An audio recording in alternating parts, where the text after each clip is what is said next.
For those of you who have been here before, welcome back to the channel. For you new guys, I appreciate you watching and I hope you enjoyed the video. You're currently watching a video of me launching from Edstone Boat Ramp, which is in Glen, Florida, and I'm going to ride St. John River to Silver Glen Springs. I've actually been here before with my jet ski friends, but I wasn't able to see the springs and it was so foggy that I can barely see the ski in front of me.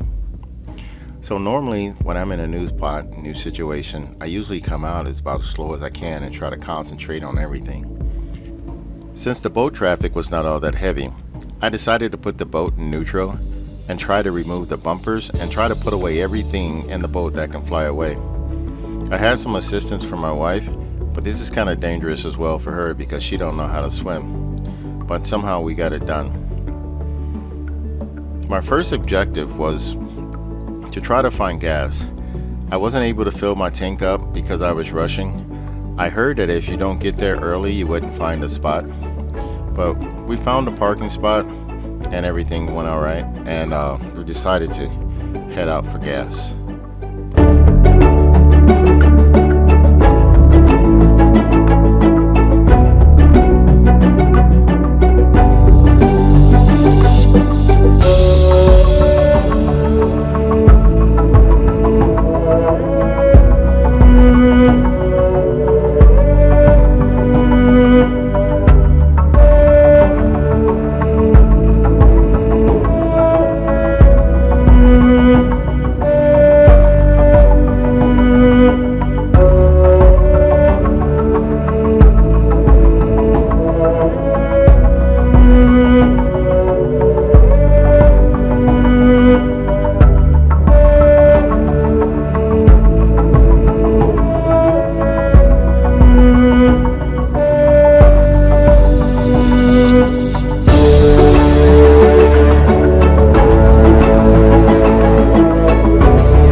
When I got to the boat ramp, I asked some of the locals where was the nearest gas stop, and I was told as soon as you come out of this channel to turn to my left, and it was maybe a quarter mile down.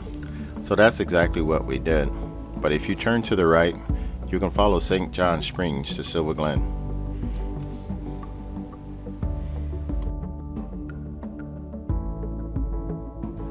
Now here's a situation that some of you jet boaters may have experienced.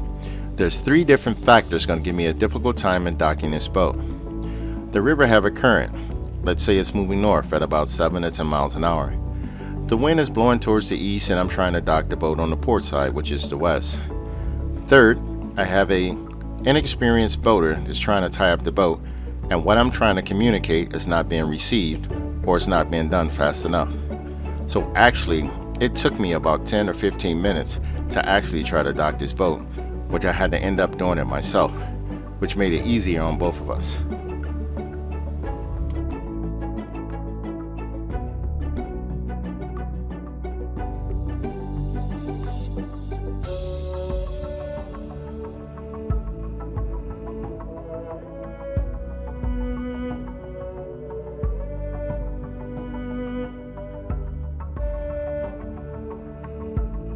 Can you guys believe after half a dozen attempts that the marina was closed and I was unable to get gas?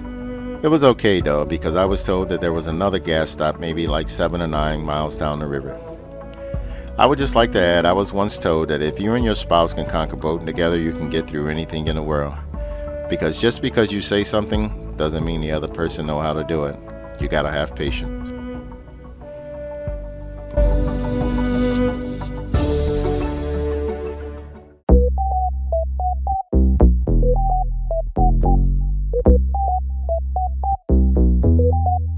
No way.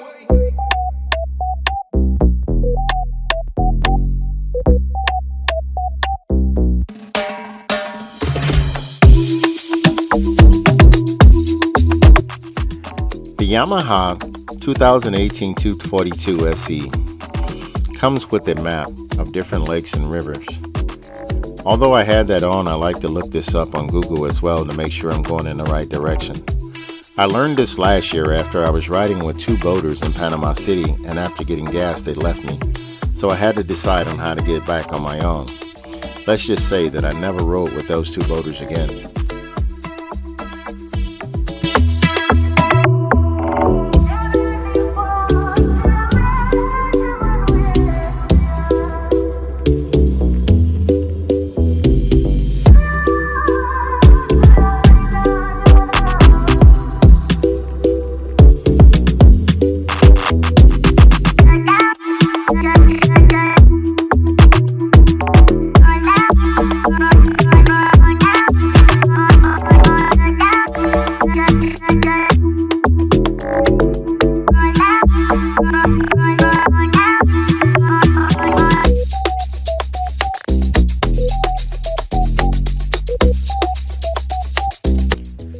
You may notice in this video that I wave at everybody on the water. Reason being, is not everybody gets to enjoy this life, so that person that's in that boat is actually feeling what you're feeling. Just as well is that you never know when you may see that person again. They may need your help or you may need theirs, and I would hate to have to see someone again and didn't say hello.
you leave the Snow Wake area, Silver Glen Springs is about another 6 or 7 miles away.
entered Silver Glen Springs, I was so overwhelmed with God's grace and mercy, because He allowed me to trailer a boat across the world just to see a destination that was on my bucket list.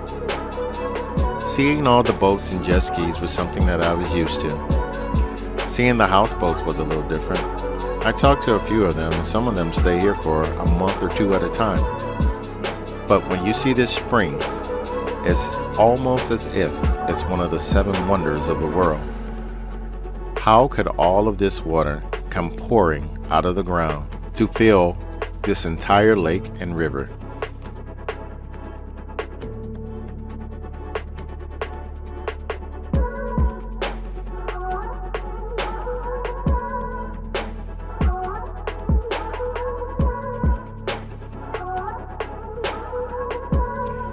Once I found out what a spring was, I decided to anchor in this area.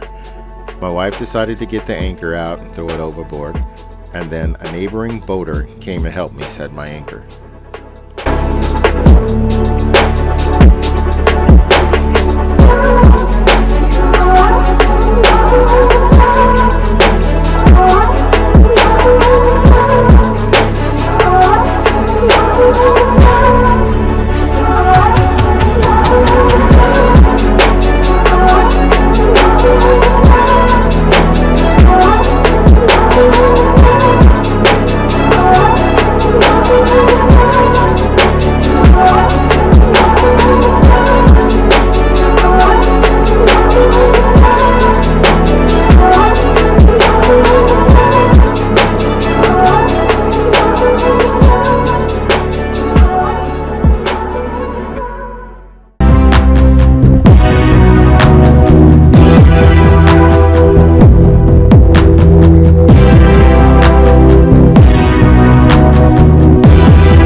If you're not fortunate enough to have a boat or a jet ski, you can come to this area by land as well. They have a picnic area, they have stationary grills, they have kayaks, volleyball court, and also an entrance to the spring where you are able to see the spring as well.